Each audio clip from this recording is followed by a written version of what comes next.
Hi friends, welcome to home making Mantra. This is శాంతి. ఇవాళ summer special పచ్చి పులుసు చూపిస్తాను. చాలా సింపుల్గా చేసుకోవచ్చు. బిగినర్ ఫ్రెండ్లీ రెసిపీ ఇది. ఎంత టేస్టీగా ఉంటుందో తప్పకుండా ట్రై చేయండి. పచ్చి పులుసు చేయడానికి అని చెప్పి ఆ చింతపండు నానబెట్టాను. మామూలుగా మన ప్యూరిఫైడ్ వాటర్ ఉంటాయి కదా, దాంట్లో నానబెట్టేసేసి చక్కగా దీన్ని గుజ్జు తీసి ఆ తర్వాత ఫిల్టర్ చేసుకోవాలి. సో ఇది నానటానికని పక్కన పెట్టేసా. బెల్లము కొద్దిగా అంటే ఒక ఇంత హ్యాండ్ఫుల్ ఆఫ్ బెల్లం తీసుకున్నాను. ఇంత చింతపండుకి ఇది సరిపోతుందని అనుకుంటున్నా. ఒకవేళ సరిపోకపోతే మరి కొంచెం యాడ్ చేసుకోవచ్చు. ఇది బెల్లము చింతపండు కలిపి మనం కొంచెంసేపు పక్కన పెట్టామనుకోండి, బెల్లం కరుగుతుంది, చింతపండు కూడా నానుతుంది.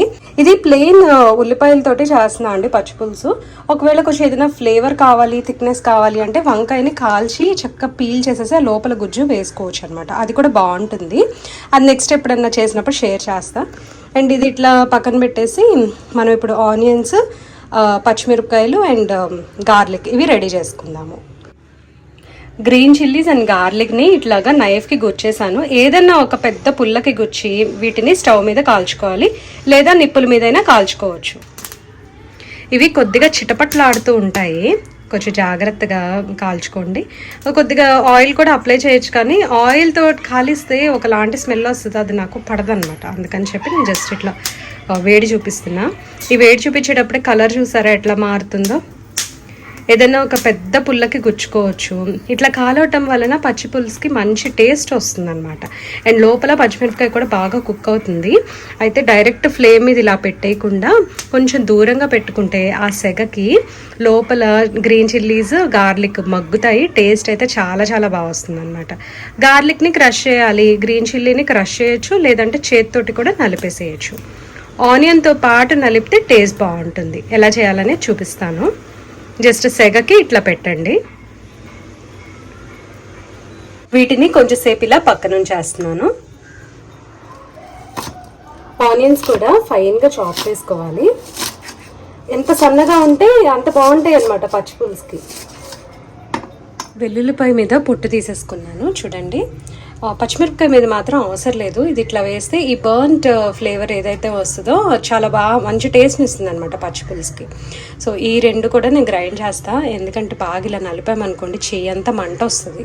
పైగా సమ్మర్ కదా, అన్కంఫర్టబుల్గా ఉంటుంది అని చెప్పి నేను దంచేస్తాను. ఇప్పుడు కళ్ళుప్పు కూడా కలవదు కాబట్టి ఇందులో వేసేసి దంచుతున్నా. And at the same time పచ్చిమిరపకాయ మరీ కలర్ మారకుండా ఉంటుంది అనమాట ఉప్పు వేసి దంచితే.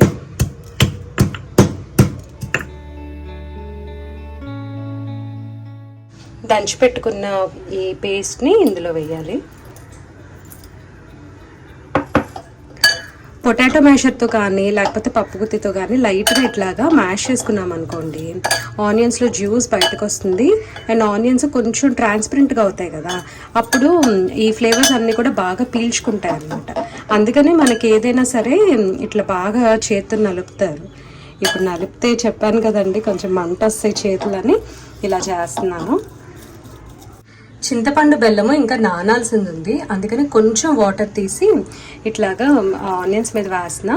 సో దట్ ఆనియన్స్ కొంచెం ఆ పులుపుని పీల్చుకుంటాయి లోపు. చింతపండుని ఫిల్టర్ చేసేస్తున్నా. పచ్చి పులుసు బాగా రుచిగా రావాలి అని అంటే మన భోజనానికి అట్లీస్ట్ 1 or 2 hours ముందు చేసుకుంటే బాగుంటుంది. ఈ తాలింపులో పచ్చిపులుసు తాలింపులో మాత్రము నేను ఏం చేస్తాను అంటే ఆయిల్ కొద్దిగా వేసి 2 ఎండుమిర్చి చిన్నగా ఇట్లా పీసెస్ లాగా వేస్తాను. అప్పుడు టేస్ట్ బాగుంటుంది.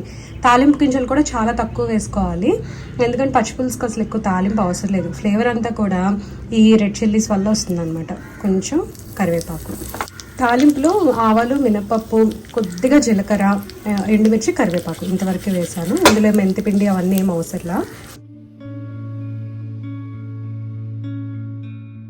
పూర్వకాలంలో ట్రావెలింగ్ అప్పుడు ఇదంతా కూడా ఫైర్లెస్ కుకింగ్ కింద చేసేవాళ్ళంట పచ్చి పులుసు. అప్పుడు పచ్చిమిరపకాయలు, పచ్చి వెల్లుల్లిపాయ దంచుకొని వేసుకునేవాళ్ళంట. ఇట్లా ఫ్రై చేసేవాళ్ళు కూడా కాదు, ఐ మీన్ లైక్ రోస్ట్ చేసేవాళ్ళు కాదు, ఇలా తాలింపు కూడా వేసేవాళ్ళు కాదంట. మా మమ్మీ చెప్తా ఉంటుంది. సో ఏది దొరికితే దాంతోనే వాళ్ళు ప్రిపేర్ చేసుకునేవాళ్ళు కర్రీస్ అవి.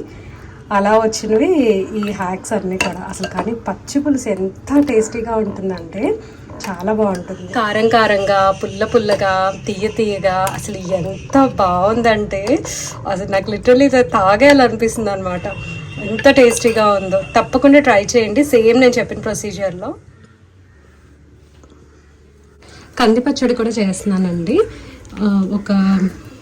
ఒక ప్యాన్లో కొద్దిగా ఆయిల్ తీసుకొని ఆవాలు, మినపప్పు, జీలకర్ర, ఎండుమిర్చి వేసాను. ఇందులో కొద్దిగా ఇంగు కూడా వేయాలి, లాస్ట్లో వేస్తా. ముందే వేస్తే కొద్దిగా ఫ్లేవర్ పోతుంది అని. ఈ కప్ తోటి ఒక చిన్న కప్పు కందిపప్పు వేసాను. ఈ కంది పచ్చడి మన పచ్చి పులుసుకి మంచి కాంబినేషన్ అన్నమాట. బాగుంటుంది. కొంచెం కారంగా చేసుకుంటే కూడా బాగుంటుంది. ఇది జస్ట్ ఈ కందిపప్పు పచ్చివాసన పోయే వరకు ఫ్రై చేసుకుని తర్వాత గ్రైండ్ చేసుకోవాలి.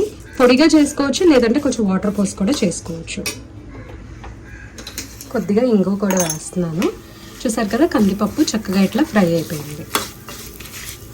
ఇదంతా కూడా బాగా చల్లారనివ్వాలి. ఆ తర్వాత గ్రైండ్ చేసుకుంటే సరిపోతుంది. ఇది ఫస్ట్ డ్రై గ్రైండింగ్ కందిపప్పుని ఫస్ట్ డ్రై గ్రైండింగ్ చేసుకోవాలి, లేదంటే పలుకులుగానే ఉంటుంది. తర్వాత కొద్దిగా వాటర్ యాడ్ చేసుకొని మళ్ళీ గ్రైండ్ చేసుకోవాలి. కొంచెం వాటర్ పోస్తే ఇట్లా అయిందనమాట. కొంచెం ముద్దగా అయింది కదా, ఇంకొద్దిగా లూజ్గా చేస్తాను. కొద్దిగా బరకగా అనిపిస్తుంది, అందుకని కొంచెం వాటర్ పోసుకొని మళ్ళీ గ్రైండ్ చేస్తా. కంది పచ్చడి కూడా రెడీ అయిపోయిందండి పచ్చిపులుసులోకి. ఇది వచ్చేసరికి మనం కొంచెం ముద్దగా చేసి పెట్టుకున్నాం అనుకోండి, చక్కగా మన తినటానికి బాగుంటుంది. అంటే ఇలా పులుసు పోసుకుంటాం కదా, పక్కన ఇలా ముద్దలాగా పెట్టుకొని నంచుకుంటూ తినచ్చు. లూజ్గా ఉందనుకోండి, కలుపుకోవడానికి కంఫర్టబుల్గా ఉండదు, అంటే దీనిలో నంచుకోవడానికి కంఫర్టబుల్గా ఉండదు. అండ్ ఇది కూడా తినే 1 or 2 hours ముందు చేసేసుకుంటే ఫ్లేవర్స్ అన్నీ కూడా బాగా బ్లెండ్ అవుతాయి. చాలా బాగుంటుంది. ఈ రెసిపీ మీకు నచ్చింది అని అనుకుంటున్నా. నచ్చితే తప్పకుండా లైక్ చేయండి, కమెంట్ చేయండి, ఛానల్కి సబ్స్క్రైబ్ చేసుకోండి. Thank you for watching. Thank you for your time.